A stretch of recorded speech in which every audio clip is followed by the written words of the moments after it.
Hello, and welcome to the Small Business Sweet Spot. I'm your host, Barb Davids, and this show is dedicated to helping small business owners like you get more organic website traffic, and also to help create and distribute content and analyzing the numbers so that we can make better informed marketing decisions.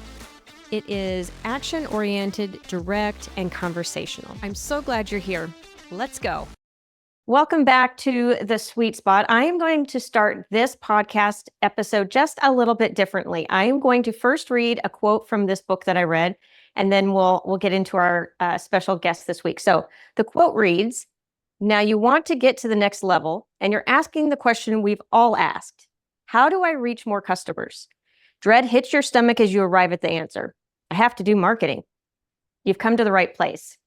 And we have come to the right place because we have the author of that quote, Billy Broas, with us today. So thanks for joining me, Billy. I really appreciate it. Hey, Barb. Yeah, thanks for having me. So I'm not even sure where to start. Like, I have all kinds of things rolling around in my head because I devoured the book in like a couple days. I think it's a very unique book, and I would recommend for anyone to read it. But let me start with the question, what is marketing from your perspective?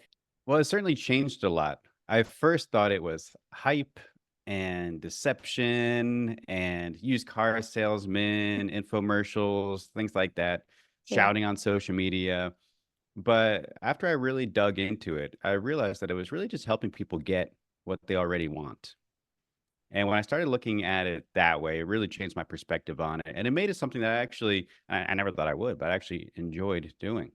That's probably a unique perspective too. I think a lot of people feel like marketing is almost like sales, right? Like what you were talking about with the used car salesman. And it's Yeah, it's not that.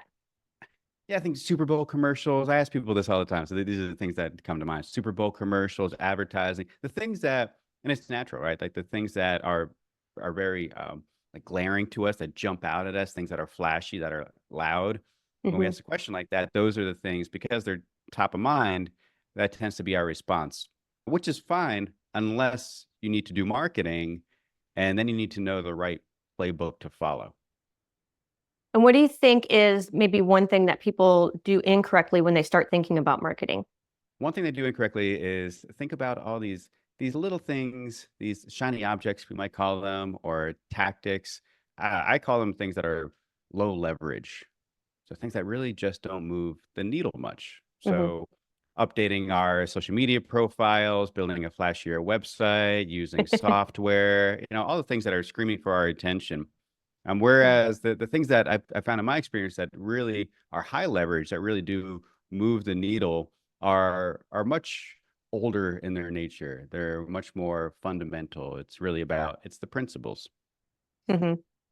I think that's a very good point. It's part of the book like you talk about, I think if I'm correct in this, the ladder of importance. Is that right? That's one of the exercises we use. Yeah. So the ladder of importance is an exercise that helps teach people, because we really see marketing as teaching. So it's teaching. We can go into this deeper if you want. It's teaching wrapped in an argument that you are Mm. making, and not like a throw your phone against the wall, heated kind of an argument. You're advancing an argument. It's a position that you are taking, and as you do that, then you are also educating, Mhm.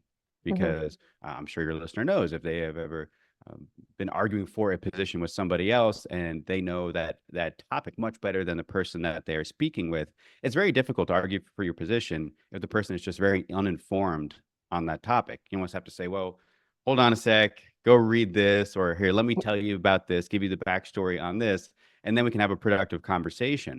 So if the person on the other side is just not very informed, not very educated on the topic, it's very tough to have a productive conversation. And it's the same thing in marketing. So marketing then becomes educating, it becomes coaching your prospect to help them make a better decision.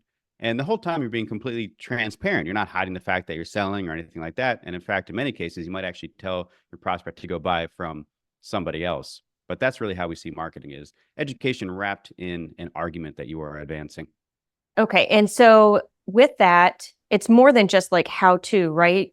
And the reason I say this is because I got really into the beginning of my business doing a lot of how to stuff and not using the right verbiage, obviously, not realizing it, but it's more than how to with the argument. It's not like do it this way. It's done in a different way. Can you elaborate on that a little bit? Yes, yes, and a lot of people I've worked with, a lot of my clients are very smart people, very much subject matter experts, and so they fall into this trap where they hear, okay, I need to do content marketing, I need to publish content, blog posts, YouTube videos, and such, and that's good. Like that overall, I'm a fan of content marketing, but one mistake I see them make is I see them taking this what I call a topic based approach to content marketing, and what I recommend is going back to what I said a second ago, making an argument, the argument-based approach. So I recommend that your listener take the argument-based approach to content marketing instead of the topic-based approach. And how, to answer your question, how the how-to fits in, that's fine to do some of that. But what you find is that you tend to get, if you're doing how-to, you tend to get very in the weeds, and your reader or your viewer or listener is not ready for that yet. They're not ready for the how to. They're not ready for what my co-author in the book calls implementation details. And it's natural for the expert to dive into the weeds because that's where they live, that they have expertise, and that's their day to day. And it's very difficult because of the curse of knowledge to zoom out and see things from your customer's perspective. But you really need to zoom out. And when you do that, you find that when you take this argumentation-based approach, that it changes the how-to. So if someone hears this argument and follows your advice, the how-to, when they eventually get into the implementation details, is likely going to be very different than if they hadn't first heard that argument. Okay, and I would love for you to talk about I think this story that you have behind your beer making, the brewing example of when people ask what they should be doing. There was one in there in the book about what they were asking versus what they should be asking. And I think that's a great example if you would like to share that. Sure, yeah. So I was really into beer brewing, and then I started this website teaching other people how to brew beer and selling courses around it. And I would get these questions all the time from new home brewers, and they would ask something like, Billy, what type of yeast should I use? So should I use a yeast from Northern Belgium or Southern Belgium? Which is, so the yeast, if your listener is not familiar, it's a big driver of the flavor of the beer. So not a bad question to ask, which is what type of yeast should I use? But notice I got into the weeds there, this distinction between Northern Belgium and Southern Belgium. And for a new brewer, that's just way too in the weeds. It's just a question that they shouldn't be asking.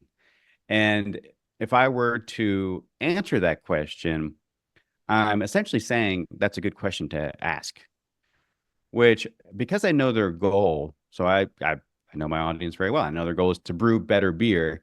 I know that them following that advice or asking that question and following that advice is not going to lead them to the goal that they told me that they want. So what I would ask them questions, and almost every time I would find out that they're not doing the basics. They're not doing something like cleaning and sanitizing their home brewing equipment, which if you don't get that right, then it really doesn't matter what yeast you use. So going back to the ladder of importance, at the top of their ladder, because they were just new to this topic, they were uninformed on it, they had these misconceptions, they thought that the region of yeast was the most important, but that's way down the ladder. At the top of that ladder is cleaning and sanitizing. So then my goal became, through my marketing, to adjust their ladder to match mine. Yeah. I like that a lot. I started applying that to my business, and I started documenting it just to make it more real, because I wasn't really doing that. Because when people reach me, it's interesting because they don't know how to get more website traffic, and they've tried things among some other things. But one thing that I recognized that they didn't know was how much traffic they were getting anyway from anywhere. So nothing was being tracked, and it's really hard to measure your marketing efforts when you're not tracking the things to know where to spend your energy. So I think knowing that about our clients really helps no matter what small business we're doing. Let's talk about current beliefs. So we use this term in the book, the chain of beliefs. You might also hear it called the chain of agreements, the sequence of beliefs, but it's this idea that, and it helps to understand if you think about sales. So if you think about sales and you read sales books and go to sales training, you hear them talk about answering objections. So it's kind of related to that. But what this chain of beliefs idea does is it pushes that way out to the point where you're reaching a cold prospect who isn't really even aware of their problems yet. Because the objections conversation, it usually takes place when that person is pretty warmed up and ready to buy. And it's kind of like answering last minute objections. So this is how the product is going to be delivered. If you have a problem, you can call support, et cetera, et cetera. But and that's fine for sales, but you need marketing delivers, the marketing department delivers leads to the sales department. So how do you get more marketing leads? Well, you need to answer objections that are much further out. And that involves overcoming these limiting beliefs that people have. Or another way to say that is correcting these false beliefs. So again, if a home brewer doesn't believe that cleaning and sanitizing is important, then if I'm producing content on that or selling a program on that, because it's so down their ladder of importance, they're not going to value that product correctly. And so you were talking about the importance of tracking. So it sounds like it'd be safe to say that a phrase that you might have in your business is tracking is important. Is that accurate? Yes, very. So that would be near the top of your ladder. So if you provide a service that include, let's say you were doing a done for you service where you were helping them track their web traffic. If they don't think that's important, then they're not going to value that service. And if it's a high ticket service, then they're going to really get sticker shock. However, if you were to properly educate them and rearrange their ladder of importance, and now they see through your argumentation is how you do this, and they were to see, oh, wow, tracking is really important. Now, when you present your high ticket done for you service, they might not just buy it, but say, oh, wow, that's a great deal. I like that. That was a really great way of relating that with the objections piece of it, because you're not only dealing with it in the sales, but in the marketing part. Like when people are scrolling through and you're trying to catch their attention, I think that's what I was doing before, was just like, it was more the how-tos that I was throwing out there. And so it's recently changed to start giving more of the backstory and relating a story to a lot of the things. So I definitely fell prey to this in the very beginning because I've been in the industry for like a long time. So I'm like, you should just do it this way. So, okay, this is really good. Is there anything that you wanted to expand on in this? I really think that this was helpful just to get like a high level, but I really think it's interesting because a lot of the times I heard you on Social Media Examiner and there was a lot of information there. And then I went to go, I rented the book from the library because I like to read them on the Kindle, but then I just loved it so much. I bought the actual book. I'm still waiting for it so I can sit and highlight it. I think that if people read the book, they're still going to get so much more out of it than just what we covered here today. But is there anything else that you would like to elaborate on the concepts that you talked about? Well, I would just emphasize for your listener, I fell into this trap of focusing on these, what I call in the book, these downstream activities like marketing channels and marketing tactics. And all things are not created equal. And that includes in marketing as well. And I realized the importance of core messaging and creating this core message before you send it down these marketing channels and implement these marketing tactics. So if there's one thing your listener takes away from this, it's really the importance of creating that core message first, because if you don't get that in place, it really doesn't matter how good you are at Pinterest or YouTube or any of these platforms, that message just isn't going to resonate like it could.